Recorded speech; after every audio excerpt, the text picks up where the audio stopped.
Isabelle Maréchal, une vision constructive. Avec elle, notre réflexion se bâtit. Isabelle Maréchal.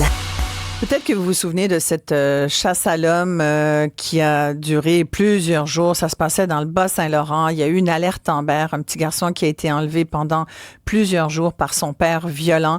La mère qui subissait de la violence conjugale, psychologique, physique. C'était terrible ce qu'a enduré cette femme qui aujourd'hui est en phase terminale d'un cancer. C'est une jeune maman qui cherche aujourd'hui à protéger ses enfants et elle s'est tournée vers les tribunaux justement pour protéger légalement son enfant du père qui a eu une peine de prison de 10 ans. C'est un dossier exclusif de ma collègue, la journaliste à TVA Est du Québec, Katia Laflamme, qui est avec moi. Bonjour, Katia. Bonjour, Isabelle. Une histoire crève-cœur, une histoire comme on ne peut imaginer d'ailleurs ce que vécu cette femme qui aujourd'hui, comme mère, sait très bien qu'elle n'en a plus pour très longtemps et se dit, je ne peux pas croire que cet homme qui m'a battu, qui m'a violenté, qui m'a pris mon enfant, elle a cru que son enfant, d'ailleurs, allait peut-être être tué par son propre père. Elle peut pas même imaginer que cet enfant-là se retrouve à être élevé une fois qu'elle sera morte par ce père. Ah, tout à fait. Et c'est pourquoi elle s'est tournée vers les tribunaux pour justement lui faire enlever ses droits. Justice qui a été rendue, elle a eu ce jugement. Isabelle, je vais vous raconter un peu l'histoire, le contexte de toute cette histoire. Alors, on est le 31 août 2021. Moi, je me souviens encore du jour où l'alerte Amber a retenti sur mon téléphone. Vous savez, nous, on vit en région. Souvent, on se dit, bon, c'est une alerte Amber de Montréal, tu sais. Mais là, je regarde avec attention puis je réalise, non, c'est ici, c'est chez nous. Et là, les choses sont déboulées rapidement. J'ai un collègue qui s'est rendu à Sainte-Paul, une petite localité, pas très loin de Matane. Et moi, j'ai commencé le lendemain matin à suivre cette alerte Amber. Et là, quand je suis arrivée, c'était une véritable chasse à l'homme. Il y avait des centaines de policiers à Sainte-Paul. Il y avait, écoutez, l'escouade tactique des policiers, la cavalerie à VTT. Bref, ils étaient... Et je vous donne un mini contexte. Là. On est après les petites Carpentiers à Lévis, où on se souvient que les policiers s'étaient fait un peu taper sur les doigts. Donc, on a senti que les policiers ont dit non, on met la gomme complète. Il y avait des hélicoptères. Bref, le déploiement policier était majeur. J'avais jamais vu ça dans ma carrière. Et là, ça commence. Une journée, deuxième journée. Quand on est journaliste, la première journée, on parle de l'alerte Amber, on parle des individus qui sont disparus, puis éventuellement, là, on était rendu après la troisième nuit où il faisait très, très froid. Je me suis dit, je travaillais avec un manteau, des mitaines, une tuque même. Et là, on était rendu avec des entrevues avec des spécialistes, des survivalistes. Est-ce que c'est possible de survivre pendant 3 nuits pour un enfant de 3 ans et demi dans les bois? Alors moi, je me préparais mentalement à annoncer au Québec que cet enfant-là n'avait pas survécu. Et on le savait qu'il était armé, que le père était armé. Parce que la mère a dit aux policiers, écoutez, il est armé. La COVID, la situation, il n'était pas totalement là, mentalement. Alors, il y avait un réel danger. Et elle n'a jamais parlé jusqu'à maintenant parce que, bien entendu, vous comprendrez qu'il y a une ordonnance dans ce dossier-là de la Cour, donc on ne peut pas identifier ni la mère ni l'enfant. Et elle a accepté de me parler dans les derniers jours parce qu'elle avait un message à livrer, non seulement aux femmes victimes de violences conjugales, à ses enfants aussi. Mais bon, le premier extrait que je vous fais entendre ce matin, c'est, je lui ai demandé comment elle a vécu, elle, cette alerte Amber. Terrible. Je dormais pas, j'étais assis dehors au froid, puis je voyais les hélicoptères passer, puis je voyais comment il faisait froid, comment il mouillait. Je me disais, il tuera peut-être pas, mais tu sais, il va-tu mourir de froid, il va-tu mourir de faim? Parce que là, je savais que les policiers m'avaient dit qu'il était parti sans son linge, sans la boîte à lunch que j'avais faite le matin. C'est terrible, c'est terrible. Oui, c'est terrible. Ça se termine, Isabelle. Oui. Allez-y, ça aurait pu être beaucoup, beaucoup plus tragique parce que, finalement, les policiers... On retrouve l'enfant. Oui, le père et l'enfant sont revenus à la résidence principale. On ne sait pas trop comment, j'imagine que c'est une tactique policière. Mais les policiers ont quand même été surpris de son retour parce qu'ils sont rentrés à l'intérieur de la résidence. Et là, il y a eu des échanges de coups de feu. En fait, le père a tiré sur les policiers, hein, c'est ça? 4 fois, exact. Il y a eu un siège, là. À peu près, là, on savait qu'à ce moment-là, l'alerte Amber a été levée en disant l'enfant a été retrouvé. Et après, il y a eu comme presque une journée où on n'avait pas de nouvelles. Et finalement, il a accepté de rendre l'enfant. Il s'est rendu, il a écopé d'une peine de 10 ans. Et on n'a pas eu de procès parce qu'il a plaidé coupable, mais on a appris dans le procès qu'il plaidait coupable, bon, bien sûr, de l'enlèvement, mais aussi de violence conjugale. Donc là, à partir de ce moment-là, on n'avait pas les détails parce qu'il y avait eu de procès. Et la suite de l'histoire, Isabelle, c'est il y a quelques semaines, moi-même, je fais une vérification sur les dossiers juridiques dans mon district judiciaire. Et là, je tombe sur cette décision de la Cour supérieure de la Chambre de la famille. Isabelle, quand on couvre des dossiers judiciaires, personnellement, les dossiers de la Chambre de la famille, je les regarde pas parce qu'il y a toujours cette ordonnance. On peut jamais parler, on peut pas rencontrer les parents ni les enfants. Mais là, je sais pas, j'ai cliqué dessus, j'ai regardé. Et là, je commence à lire et je me rends compte qu'on parle de l'enfant de l'alerte Amber. Et là, je lis, je me rends compte que la mère a fait cette demande à la Cour d'échéance en autorité parentale parce que elle est atteinte d'un cancer, elle est en fin de vie. Et là, ça m'arrache le cœur. Je suis une humaine, je suis une journaliste, mais je suis une humaine aussi avec des enfants du même âge. Tout le monde, je veux dire, on comprend vite ce père qui a failli, parce qu'on savait pas, ça s'est terminé finalement que l'enfant a été retrouvé sain et sauf, même si la mère dit que son fils est plus jamais pareil aujourd'hui, qui est probablement en choc post-traumatique à vie. Mais bref, c'est terrible. Je veux dire, des parents qui enlèvent leurs enfants pour s'en prendre à l'autre parent parce que ce n'est que du pouvoir, du contrôle, en tout cas des tentatives, tirer sur des policiers. Le gars prend 10 ans. Puis là, la mère étant en phase terminale, ça serait donc ce père violent qui était prêt à risquer la vie de son fils, qui en aurait la garde. Je veux dire, tout le monde doit comprendre que ça n'a juste pas de bon sens, là. Non, ça n'a juste pas de bon sens. Par contre, il faut le dire, la Cour est faite ainsi que pour obtenir une déchéance en autorité parentale, ça prend des motifs.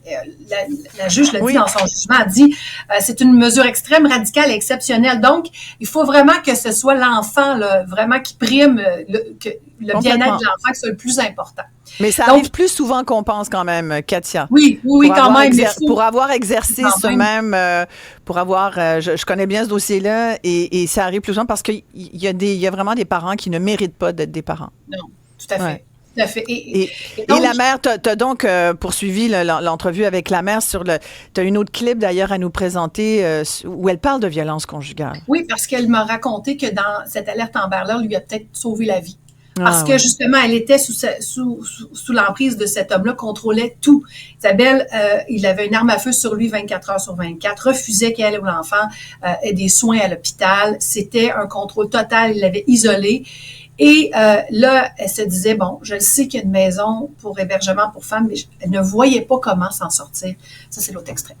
La seule place que j'aurais pu aller, c'est à la maison d'hébergement pour les femmes. Mais tu sais, il me disait, je sais c'est où, puis je vais rentrer, je vais aller te chercher. Tu as eu peur pour ta vie? Très peur. En dernier, j'étais sûre que je serais plus vivante. Là.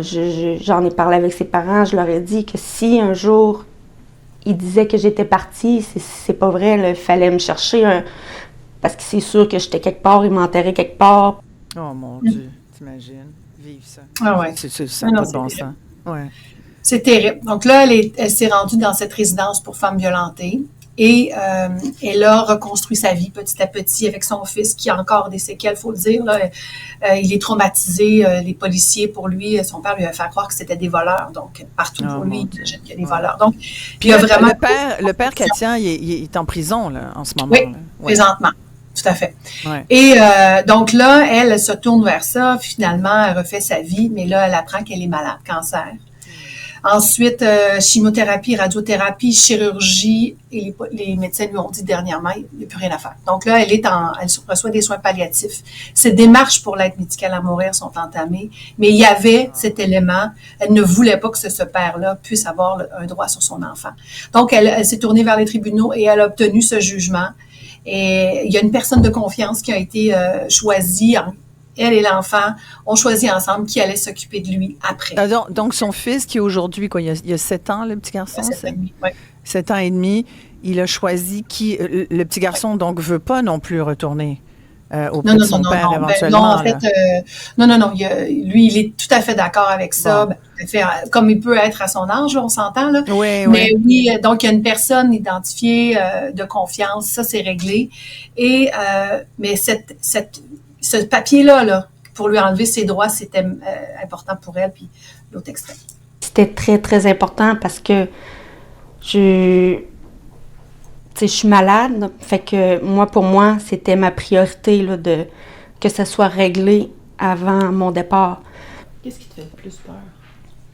La peine de mes enfants, la peine de mes proches. De leur laisser cette peine. Oui. Parce que moi, en tant que telle, je serais prête à partir. Je pense que j'ai vécu beaucoup de douleur. Donc, Isabelle, c'est sûr qu'elle a accepté de me parler, pour parler de la déchéance d'autorité parentale, pour dire aux parents, ça existe, cette possibilité-là peut exister, mais aussi parce qu'elle voulait laisser un message aux femmes victimes de violences conjugales. Parce que, selon elle savait qu'il y avait des outils, mais elle n'avait aucune idée à quel point ces gens-là pouvaient l'aider à se rebâtir, à se reconstruire.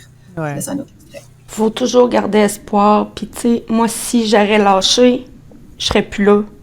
Mais, tu sais, j'ai gardé espoir, puis je me suis dit que un jour, j'allais voir le fond de tout ça, puis que j'allais m'en sortir. Puis, tu sais, je veux dire, moi, là, dans ma tête, là, je savais qu'il y avait un hébergement pour les femmes. Mais, tu sais, je me disais, j'ai rien. J'ai vraiment plus rien. J'ai personne. J'ai pas de meubles. J'ai rien. Là, fait que je pars pas une scène. Mais, tu sais, je pensais pas que l'hébergement, ça pouvait t'aider autant que ça. Mm. Tu sais, ça te reconstruit totalement. Puis ça t'aide pour tout, là. Fait que, tu sais, ça m'a vraiment sauvé la vie, là. Je veux dire, j'ai reparti ma vie à partir de ce moment-là. Oui. Une vie qui va être malheureusement écourtée. C'est terrible. Une mère comme ça qui sait qu'elle va mourir à cause de sa maladie incurable, qui sait qu'elle laisse ses enfants. Juste cette idée-là. Puis elle doit quand même se dire, même si finalement ce que tu nous dis, Katia, grâce à ton dossier et tes recherches que tu as fouillées, visiblement ce qu'on comprend, c'est que son fils va pouvoir non pas être gardé par son père violent, mais bien par une personne qui va bien... Voilà. Donc, il faut pas lâcher, mais en même temps, il n'y a rien qui dit que le père va pas avoir des tentatives une fois qu'il va être sorti de prison pour retracer ses enfants, reprendre contact. Alors, c'est terrible pour cette mère. Merci beaucoup pour ce dossier très fouillé. Merci d'avoir donné la parole à cette femme, Katia. Oui, merci beaucoup. Fait. Merci à vous. Katia Laflamme, journaliste à TVA Est du Québec. Wow, moi, ça me revire, ça me chavire ce genre de témoignage parce qu'on entendait dans la voix de cette mère toute sa détresse, sa tristesse. Imaginez juste de savoir qu'on laisse nos enfants. C'est déjà tellement énorme. Mais en plus, dans ces conditions-là, c'est terrible. Vous aurez pouvoir... en tout cas, si vous connaissez des femmes dans votre entourage, je le rappelle, il y a vraiment beaucoup de services. Il faut se tourner... Parlez-en aux amis. Essayez si vous avez une femme qui vit ça dans votre entourage, écoutez-la.